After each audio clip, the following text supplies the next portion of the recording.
Okay, we're rolling. Okay, we're rolling. We're live. Hello, and welcome to episode 3 of For the Record podcast. I'm your host, Sarah Snyder, as always. Wow. Today, I'm here with my good friend and former boss, I guess. You can say mentor. Mentor? Yeah, you're definitely a mentor. I'm like your Obi-Wan Kenobi. I didn't introduce you yet. We're here with Ryan, aka Gooch Nelson, and he is a part of Gooch and the Motion, who actually just recently played at Rowan. We did. So, Ryan, Gooch, do you want to talk a little bit about that? It's a pleasure to be here. I'm excited. I listened to the first episode. I know you're mad at me for not listening to the second episode yet. But, I really want to hear all about the Kanye talk. But, yeah, we just did that thing at Rowan. I'm sorry you couldn't make it. I know you were working because you're a working girl. Yeah, unfortunately. And just working my life away. Yeah, but that's okay. That's what you do. But I'm making that bread. We got to pay rent. We got bills to pay. As Jay-Z would say, can't knock the hustle. Yeah. Right. But, yeah. Sometimes you gotta work a little so you can ball a lot. Tom Haverford, Parks and Rec. Okay, that's a good one. What's he always say? Treat yourself. Treat yourself. Treat yourself. And I will. And I shall. Yeah. Well, yeah, the Rowan thing went great. We did our annual benefit concert that we always do there for Access and Inclusion Week, and we go and we play and we raise money for a music therapy scholarship. And have you met what's his name? I'm a little up in the air right now. What's his name? He's gonna kill me. Charlie Rickles wears a yellow jacket, has little glasses. I don't think so. No. He's kind of looks like he might be Asian. Hopefully he is, because if he hears this, I don't want to be offended. He's saying he looks Asian, but it does look like he might be somewhat Asian with some descent. But anyway, he's a really cool kid, and he won the scholarship last year, and he had to write an essay and do some things, and Rowan has a committee that picks it and stuff. I just donate the money. I let them pick it. They let me have a little say, but not that much. But anyway, he won it last year and then started a whole music therapy club. Oh, that's awesome. Now there's like 20 people in it, and then he won it again this year. He won the scholarship again really? This year. Yeah, so it's cool that I've been able to help him. Yeah. And so that's what my foundation does, and that's what the concert's all about. So that's kind of cool that he got picked again, because it's like, he's he's actually going to do something with the money. He's going to, actually use it to help people. And At first I was like, what? Like, he won it again? Like, it seems like a little like... No, but he's killing it. But yeah, if he's really like using that money to its best potential and putting it to good use, then I think there's no problem with that. Because it's like, he's definitely getting stuff done rather than giving it to someone who like wouldn't do anything really special with it. They just like, have you seen the medical centers? I haven't seen them yet, but apparently they've opened medical centers over at Rowan. Well, not medical, I don't know what you call it. Or the New Inspira? Yeah, no, not the New Inspira, but like they have like a medical like teaching unit now where they're teaching all kinds. Oh no, like, I didn't even realize that. Rowan is becoming like a med school now. Yeah, well that's what like I'm pretty sure the New Inspira, this is like off topic a little bit, no. The New Inspira is being used as like a like so like kids can do their residencies there, like that kind of thing. So I was just talking about that. So it is beautiful. I mean, it's a really nice looking hospital. Honestly. I can't wait to get sick and go there. It's like next time I'm sick, I'm like, wow, I'm it'll be a treat. It's like a luxurious hotel almost. It is. I heard the maternity ward is like super homey. I don't know. I heard it on a commercial, but they said it was like home decor or something. They used some weird word. Really nice though, because like hospitals can be so scary, and especially for people who like yourself, like you're in and out of them a lot, and it's just like you want to feel like somewhat at home if you can. Well, I'll tell you. So I was injured. It'll be 16 years ago this January. Wow. So that's a lot of years. And I was just having this conversation with somebody. For those listening who don't know, I'm a C7 quadriplegic, and I broke my neck, so I'm in a wheelchair, and I've been in a wheelchair for 16 years. And what's crazy is, like, when I was at that rehab hospital, it's in Philly, and visiting hours were from 4 to 8. So I was there by myself, like, all day. It was like prison. It felt like prison. It felt like incarceration, because you would just wake up. They'd draw your blood at like 5 in the morning, every morning, wake you up to draw your blood. You'd go to like breakfast at 8, then you'd have to go to therapy at 10.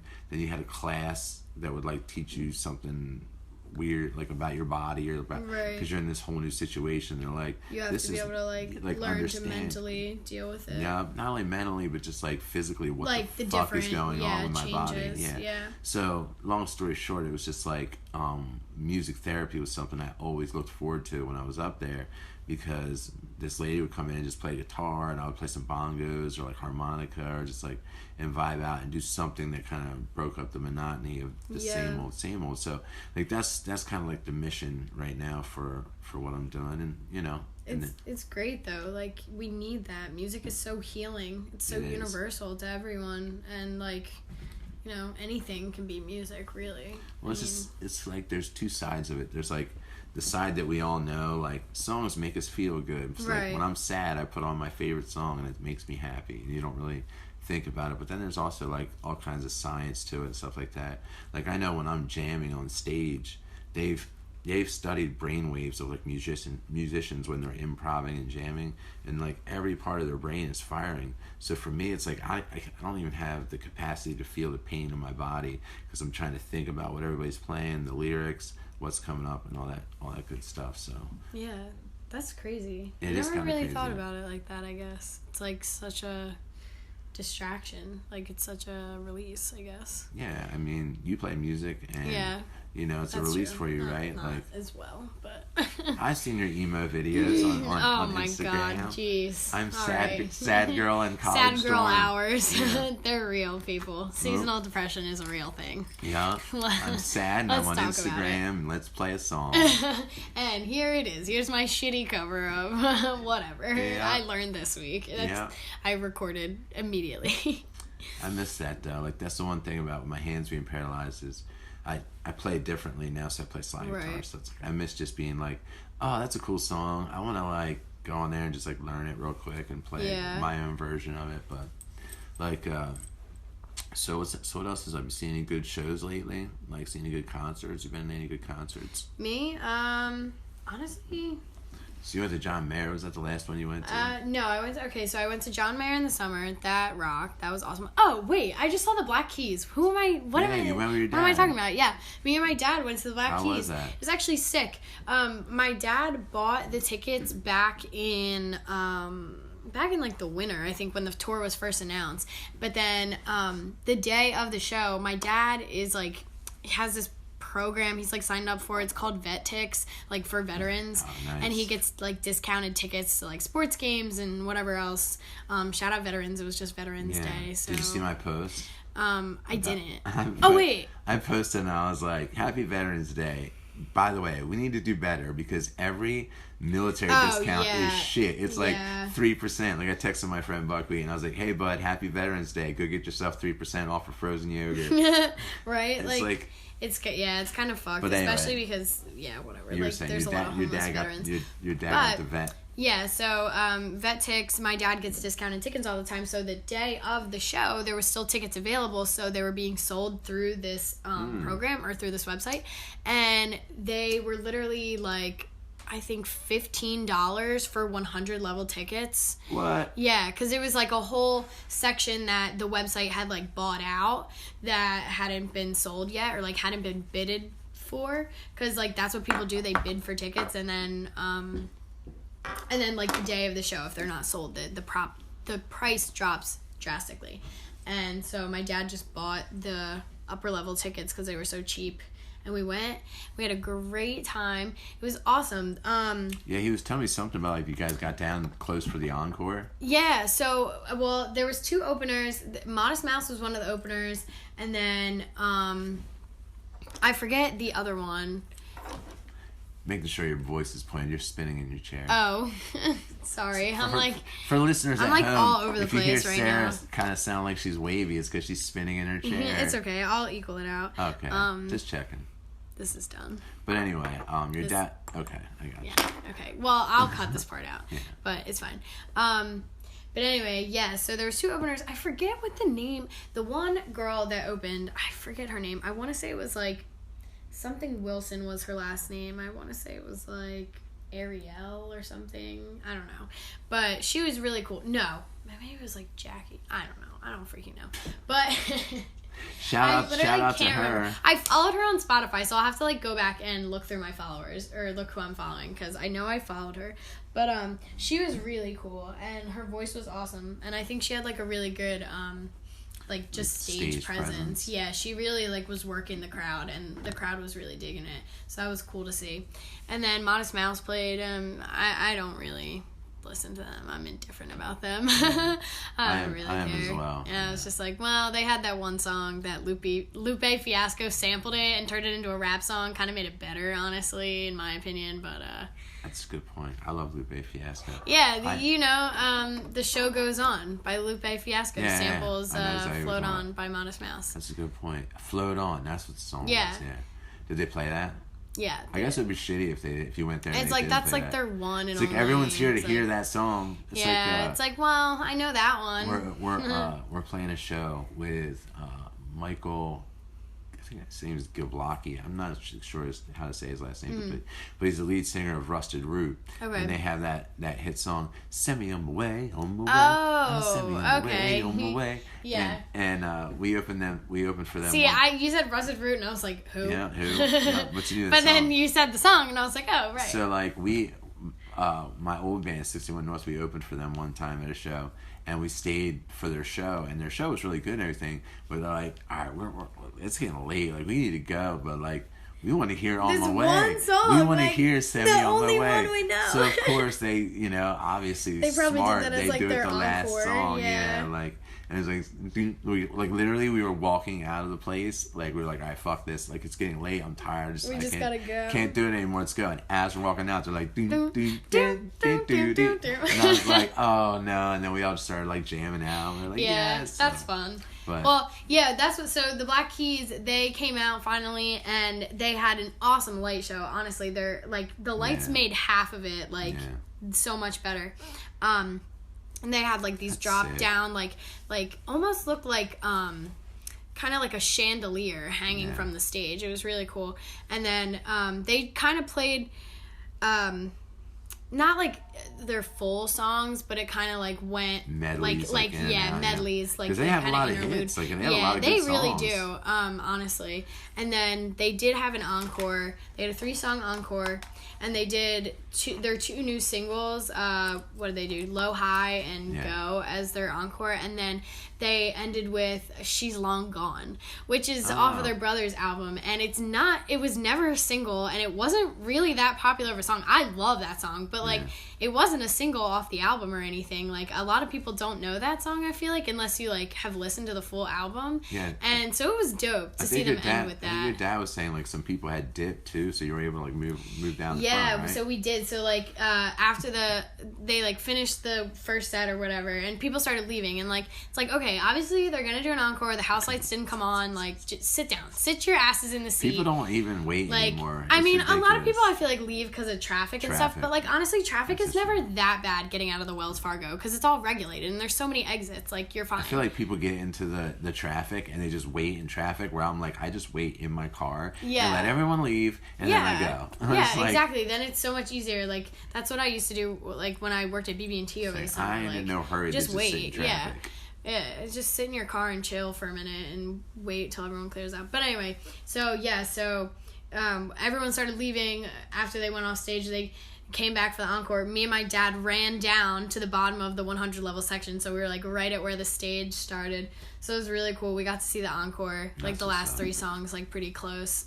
So that was really cool, and yeah, good bonding event with my dad. I literally drank 2 beers and was like just in that perfect rocking. 2 beers. Yeah, I was like, ooh, because it was like the 16-ounce Coronas, and I hadn't eaten a lot that day, so I was like, your dad's good people. Your dad's good taste in music too. Yeah.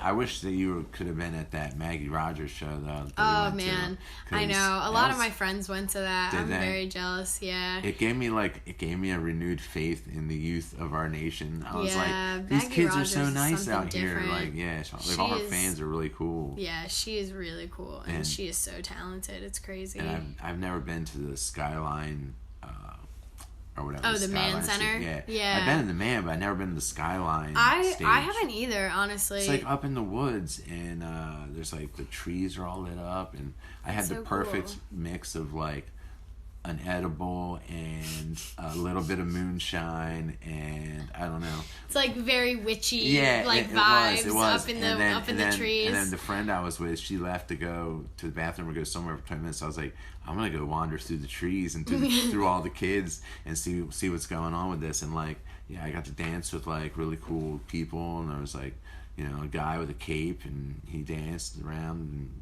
I don't know, it was pretty trippy. It was pretty trippy. Like, I think he would have good vibes. Good vibes all around. I think he would have enjoyed it. So like, I wanted to go, but I'm like, how do I get people to do that at my shows? It's right, very like, different. Yeah, you gotta have that witchy energy. I guess you gotta charge your crystals or something. You're not doing the right thing. I don't know. I mean, some of my newer stuff that I'm doing has like it's almost like sampled, you know what I mean? Yeah. So I feel like eventually if I got to the point where I can start like putting in the samples with the music, that would really get the crowd going more. When are we gonna hear some new music from you? When are we expecting this? New album is out in March. All right. You know, we're still tweaking a few things. We were gonna release it at the end of this year, but we were like, I released my first album in like November, and it's just like a dead time. There's not a lot of shows. Yeah. So March 6th, we're going to be releasing the new album. Cool. March 7th will be our album release party at City Winery in Philly, which is like a brand new venue. Cool. And it's really cool. And then I'll have to make sure I request off for that day. Yeah, I definitely want to come. It's a Saturday, so all right, word. As long as you're not, I know you work like all different days, especially when waitressing. You're waitressing, so it's probably like weekends or. Yeah, gotta just put in that RO, you know. I know how get that it is. request off life. Oh yeah, that's what I'm saying. Put in 3 months ahead of time. Yeah, and then the week of, your boss will be like, "You never put in for this." Yeah, no, I'll put it in like you gotta put it in like the week before or not at all, or like I don't know.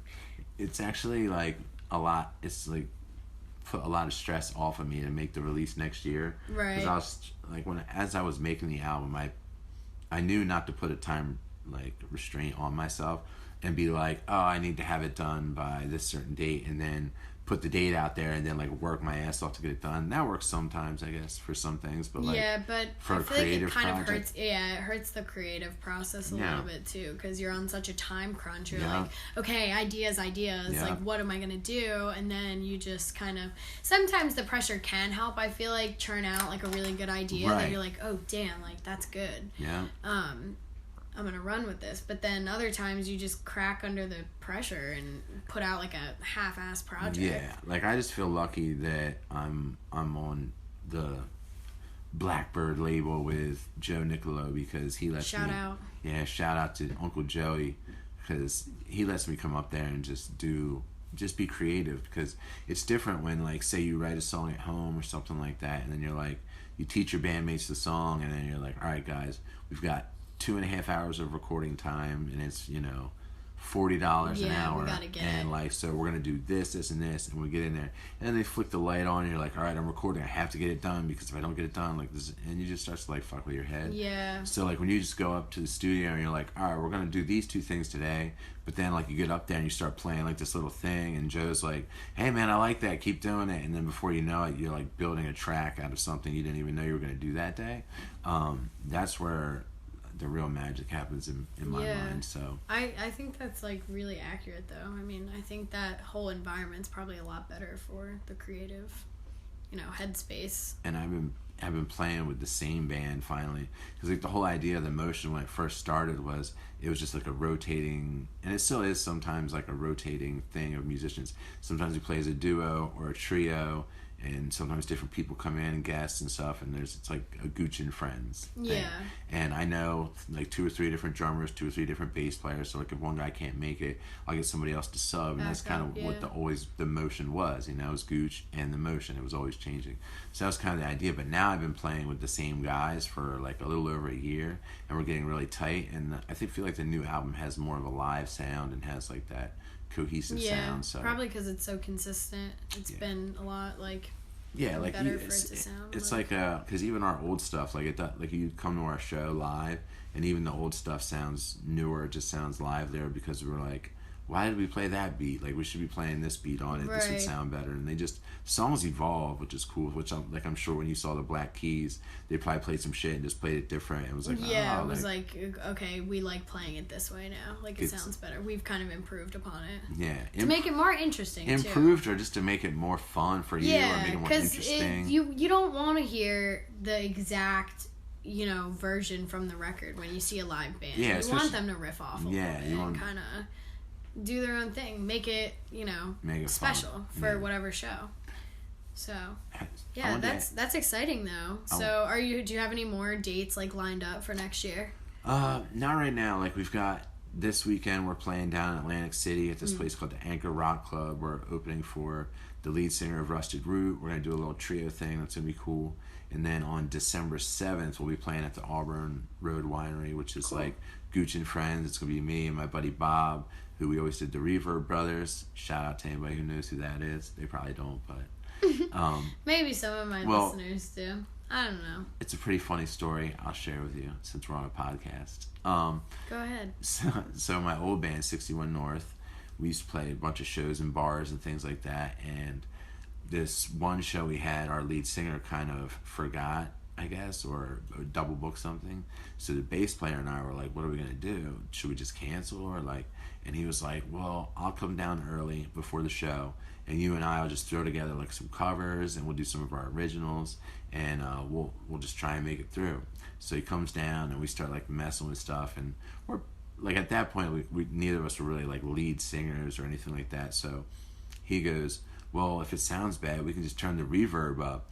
And we just started like laughing. We're like, yeah, it would be the Reverb Brothers. So like, it was kind of a joke name. Yeah. Like, and it was like, well, if anything sounds bad, we'll just make it real verby and make it sound real like old timey. Right. And just kind of mask it a little bit. Yeah. And so we did that, and here we are like years later. We still do the Reverb Brothers gigs at like wineries, and we just pop up at bars every once in a while. And it's just like a nice release to go play covers, play like Wagon Wheel, hang out, and you know, like Leonard Skinner songs, and just songs people know and like to sing to. And we might even throw in, even though I hate Christmas music, we might throw like, there's a couple.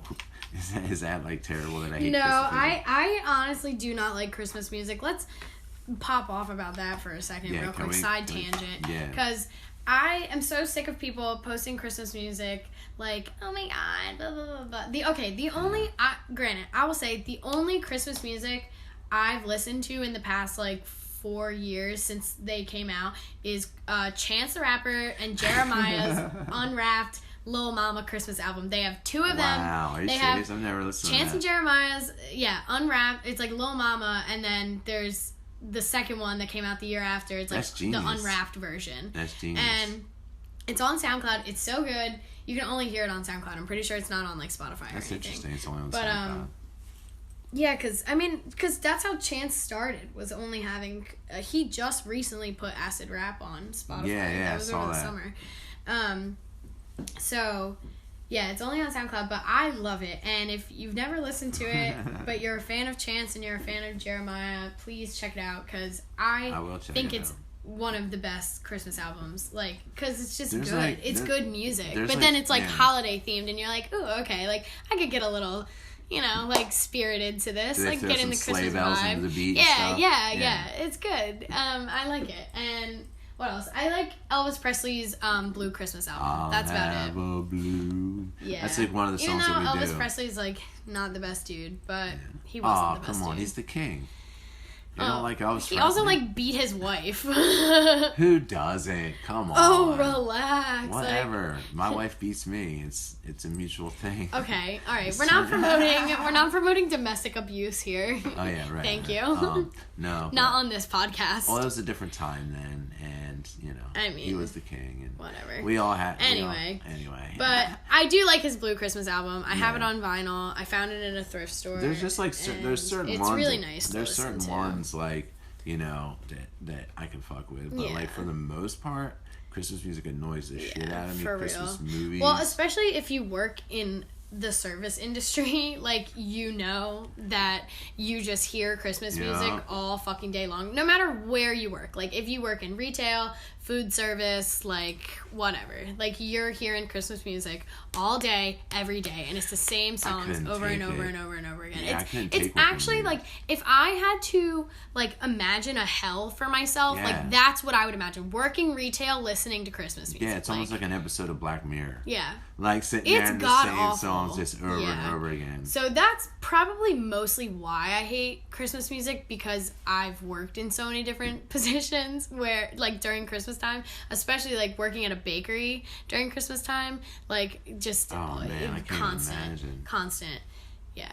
And, God, I don't know. I'm not the biggest fan of Christmas either. It's just like, okay. Well, that's what I'm kind of a Grinch about it, honestly. That's what me and my girlfriend were talking about. I was like, you're not, like, really into Christmas, right? She's like, no, I hate Christmas. I was like, yeah, me too. Yeah. I mean, I don't know. I like hanging with my family and stuff, but right, I like it's like nice to get together, but stuff, like, yeah, I was just thinking about that. I was like, I have no idea what to get my family this year. It's like 6 weeks away, right? Like, yeah, but crazy. It's like you got to start thinking about it now, because, like, ugh, God, it's just so much. Because then you got to wrap it. We decided we were gonna get tattoos. That's a good idea. Honestly, we're like, let's pay for each other's tattoos. No, that's like a good like. Yeah. That's something you want, clearly, and you know, something that's not like materialistic. Really, it's like sentimental. Yeah, I don't know if I can buy anybody else a tattoo, but that's what I'm gonna get. Yeah, right. Like for your and I'm also on some shit where like if I do have to get you a gift, like everybody's getting one gift. Like all these people like come over and like little kids and they like my nieces and nephews. Gifts. Like I'm not gonna buy my nieces and nephews multiple gifts because like they don't need it. They're just gonna throw them in their closet. Yeah. Although it was funny, like I guess it's just our society is like that now. But it was like a year or two ago. I went to this place, Second and Charles. And it's like a secondhand bookstore, and I found this like real nice first edition of some really great book. I forget which one it was. It was some book that I was really excited to give to my niece, and I put it in a bag with tissue paper. And she opens it up and she pulls it out and she looks in the bag and she goes, "That's it." And I was just like, oh my God. It was adorable though. It was adorable. It wasn't her fault. Aww. She wasn't being spoiled. That's all she knows, you know what I mean? Yeah, it's like you open a bag. She's only ever received like 6 things in the bag, and and it just, I laughed. I was dying. I thought it was so funny. She looked, she was like, "That's it?" Well, I was like, yep, well, that's it. Yeah. I even like inscribed a little like thing to her on the inside. Yeah. Hopefully she'll read this when she gets older. I think she'll appreciate it when she gets a little older. But it's probably trashed under her bed somewhere. Yeah, well, that's all right. Yeah. She'll realize when she gets a little older. When's the concert at your house we were talking about? Oh, so yeah, plug plug that shit. Well, actually, this podcast. Or do you not want to plug that? No, this podcast is gonna be out after the show happens. Oh, so how was the thing at your house, Sarah? Oh, it went really great. I hope. But anyway, yeah, Unplugged show at my house on the 21st. This podcast will be out after the show happens, but it should be a good night. That's cool. Looking forward to it. I'm excited that people still do that though. Like, yeah, it's really cool. Rowan Alt has brought a lot of community to the music scene in Glassboro, and I'm like thankful I found this club, because when I was at Albright we had nothing like that, and like no students who like wanted to take the initiative to do it. So shout out to Lily and Gabby I wasn't even around when they formed this club, but they're really like some of the people who like spearheaded this club, and I think that's so dope, and they're just both boss women and who get stuff done. The other cool people are the Rowan After Hours people. Yeah. Like, I went and they had me host an open mic there, and I was like, I'm just thinking I'm going to host an open mic. There's going to be like some weirdos like playing guitar who aren't very good, and just the normal open mic thing that we all like can envision in our head. It was awesome. There was like kids rapping and like they were dancing. That's sick. There was one kid who came and plugged his bass in, plugged his computer in, played Old Town Road, and played bass over top of it, and the whole place went lit. Like everybody was like dancing. Old Town Road really did something to the culture. I don't know like what it is about that song, but everyone can vibe to that song. You can't help it. You're just like, Yeah, even I was okay. like, okay, Yeah. like, All right, I feel this. And everybody and with everybody dancing, like positive, good energy. I don't know. It gave me, between the Maggie Rogers concert and that, I was like, all right, these kids are, not as bad. Maybe we're on to something. Yeah, maybe you're on to something, and you guys can save the world from all the doom and gloom that's out there these days. I don't know about all that, but we can try. But I think we should maybe wrap it up. It's been a little lengthy. Hold on, we gotta wait 15 more seconds because then we're gonna hit the 30-minute mark. And once we hit the 30-minute mark, I'm gonna feel really good about that because we have just had a podcast for 30 minutes in 5, 4, 3, 2, 1 marathon 30-minute podcast. We did it. All right, so can we high five? High five. All right, we got that. All right, with no talking points established, we just had a 30-minute conversation, basically. I don't even know what we said. This was all over the place, but if you listen, thank you for listening. Thank you, Ryan. Thank you, Gooch, for being on my podcast. You want to plug anything? Plug yourself? Yeah, go to goochinthemotion.com or musicandmotionfoundation.org or just Google me, bitch. Check me out on Google. Yeah, so if you made it this far, thank you for listening. We appreciate all of you. Yeah. Follow For The Record _podcast on Instagram. Share it with your friends, share it with your dog, I don't know, your grandma, whoever is really close to you. Yo, grandmas love me, I'm telling you right now. I'm in that grandma demographic. And on that note, we're gonna end it there. Okay. Signing off. Goodbye.